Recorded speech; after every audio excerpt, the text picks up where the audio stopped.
선풍기랑 에어컨 둘 다 시원하긴 한데 뭐가 어떻게 다른 걸까요? 선풍기는 단순해요. 모터가 날개를 돌려서 바람을 만들죠. 그 바람이 피부에 닿으면 땀이 빨리 마르면서 시원하다고 느끼는 거예요. 하지만 실내 온도는 그대로예요. 그냥 체감 온도만 낮춰주는 거죠. 반면 에어컨은 복잡한 냉매 시스템을 통해 진짜로 실내 온도를 낮춰요. 뜨거운 공기를 빨아들여 냉매가 그 열을 먹고 밖으로 뱉어내죠. 즉 차가운 공기만 다시 실내로 돌려보냅니다. 선풍기는 바람으로 시원한 것처럼 느끼지만 에어컨은 온도 자체를 낮춥니다. 그래서 여름엔 둘 다 써야 해요. 에어컨으로 냉방하고 선풍기로 찬 공기를 순환시키면 전기요금도 절약됩니다. 이제 둘의 차이 확실히 아셨죠? 다음에도 또 궁금한 주제로 찾아오겠습니다. 여름철 전기요금 때문에 걱정이 많으시죠? 전기요금을 최대 30% 절감할 수 있는 꿀팁입니다. 첫째, 에어컨 온도는 25~6도 자동 운전 모드로 설정. 자동 모드는 실내 온도에 따라 알아서 조절되기 때문에 에너지 낭비를 줄일 수 있습니다. 둘째, 선풍기는 에어컨 반대 방향 또는 천장을 향해 놓기. 에어컨 냉기가 바닥에만 머무르지 않도록 공기를 위로 퍼뜨리는 방향으로 선풍기를 사용합니다. 또는 벽 쪽으로 바람을 틀어 전체 순환을 유도하는 것도 좋습니다. 셋째, 시간 설정 기능을 활용해 자동 꺼짐 설정하기. 쓸데없는 전력 낭비를 줄일 수 있습니다. 에어컨만 믿고 전기요금을 걱정하기보다는 선풍기와의 똑똑한 조합을 활용해 보세요. 전력 소비는 줄이고 시원함은 높일 수 있는 이 냉방 꿀조합을 활용하시면 올여름 여러분의 전기요금 고민을 덜어줄 수 있습니다. 도움이 되었다면 좋아요 부탁드립니다. 손발톱, 왜 자꾸 자랄까요? 잘라도 또 자라는 손발톱. 어릴 땐 몰랐는데 나이 들수록 더 자주 깎아야 하잖아요. 사실 손발톱은 우리 몸이 계속 살아있다는 신호 중 하나예요. 정확히 말하면 손발톱 뿌리에 있는 손발톱 뿌리 세포인 모세포가 끊임없이 분열하면서 각질 형태로 자라나오는 거예요. 재밌는 건 사람이 죽은 뒤에도 손발톱이 자라는 것처럼 보이는 건 진짜 자라서가 아니라 살이 마르면서 뒤로 밀리는 착시 때문이란 거예요. 그리고 계속 자라는 또 다른 이유는 손발톱은 손가락과 발가락 끝을 보호하고 정확한 감각 전달과 미세한 작업을 돕기 때문에 계속 자라는 구조로 진화한 거예요. 그래서 잘라도 또 자라는 거죠. 즉, 살아있는 몸의 자연스러운 반응이랍니다. 다음 영상에선 왜 나이가 들수록 단 것이 땡기는지 알아볼게요. 기대가 되신다면 구독과 좋아요 부탁드립니다. 방귀는 왜 나오는 걸까요? 이유는 우리 몸의 중요한 생리현상. 첫째, 삼킨 공기 때문이에요. 밥 먹을 때나 말할 때 무의식 중에 공기를 삼키는데 이게 트림으로 안 나오면 아래로 내려가서 방귀가 됩니다. 두 번째는 소화하면서 생기는 가스 때문인데요. 특히 콩, 고구마, 양배추처럼 섬유질 많은 음식은 장내 세균이 분해하면서 수소, 메탄 같은 가스를 만듭니다. 셋째, 유당불내증이 있거나 인공감미료가 든 음식을 먹으면 장내 발효가 심해져 방귀가 더 자주 나오고 냄새도 심해질 수 있어요. 냄새의 정체요? 바로 황성분. 고기나 계란 많이 먹으면 냄새 진하게 나죠. 하지만 방귀가 작고 냄새가 독하면 장 건강 체크해보는 것도 좋습니다. 방귀 창피한 게 아니라 건강하다는 신호일 수 있습니다. 다음 영상은 방귀를 줄이는 팁으로 찾아올게요. 좋아요 부탁드려요. 이렇게 방귀가 자주 나와서 민망할 때 있죠? 이걸 줄이려면 식습관부터 점검하세요. 첫째, 너무 빨리 먹지 마세요. 공기도 같이 삼켜지거든요. 둘째, 탄산음료와 껌은 줄이세요. 소화기관에 가스가 쌓이기 쉬워요. 셋째, 유당불내증이 있다면 우유 피하세요. 대신 두유나 유당 제거 제품을 추천해요. 넷째, 콩, 양배추, 브로콜리도 주의하세요. 건강한 식품이지만 방귀 유발 식품이에요. 다섯째, 유산균 섭취해보세요. 장내 환경이 좋아지면 가스도 줄어요. 그리고 스트레스도 장에 영향을 줍니다. 편안한 마음이 제일 중요해요. 오늘부터 천천히 가볍게 먹고 장 건강 챙기면서 방귀도 줄여보세요. 이런 꿀팁 도움되셨다면 좋아요 꼭 눌러주세요. 녹음된 내 목소리, 왜 이렇게 어색할까요? 듣자마자 이게 나야? 하고 놀란 적 있죠?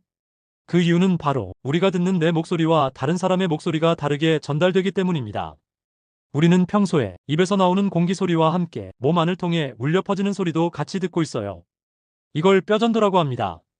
이 뼈전도 때문에 내 귀에는 목소리가 더 낮고 풍부하게 들리죠. 그런데 녹음된 소리는 뼈를 거치지 않고 공기만 통해 전달된 소리라 훨씬 얇고 낯설게 들리는 겁니다. 요약하자면 진짜 내 목소리는 남들이 듣는 그 목소리.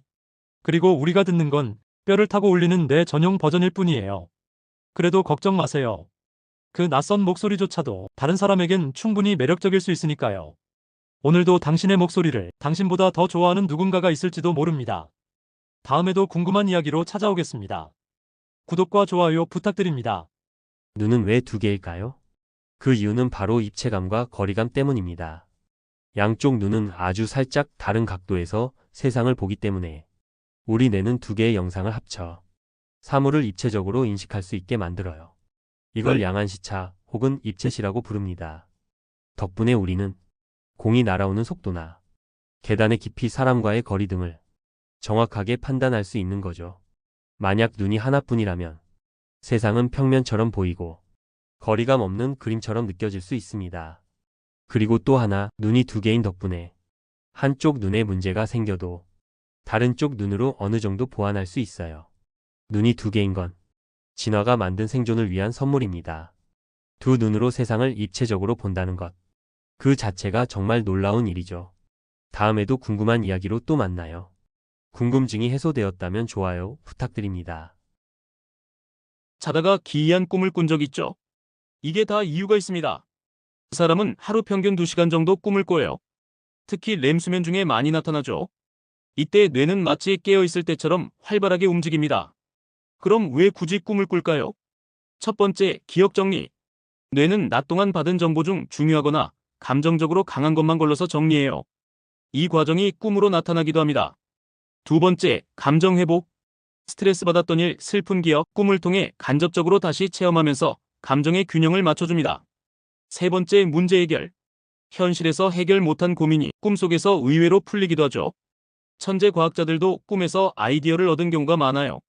정리하면 꿈은 뇌가 우리 마음을 다독이고 기억과 감정을 정리하며 새로운 통찰을 만들어내는 무의식의 정원이에요. 오늘 밤 당신의 꿈은 당신을 치유할 준비가 되어 있을지도 몰라요. 구독과 좋아요 누르고 다음 이야기도 기다려주세요. 나이가 들면서 왜 단 것이 당길까요? 옛날엔 그렇게 단 걸 찾지 않았는데 요즘은 커피도 믹스, 떡, 과자, 케이크까지 자꾸 손이 가요. 이유는 뭘까요? 첫째, 미각의 변화예요. 나이가 들면 짠맛과 쓴맛에 대한 민감도는 떨어지고 단맛에만 비교적 예민하게 반응하게 돼요. 그래서 자연스레 단맛을 더 찾게 되죠.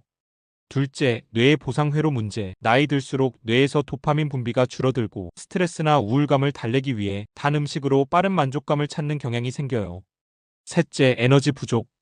기초대사량이 줄고 피로감이 쌓이면서 몸은 빠르게 에너지를 낼 수 있는 당분을 원하게 돼요. 그래서 본능적으로 단 게 당기는 거죠.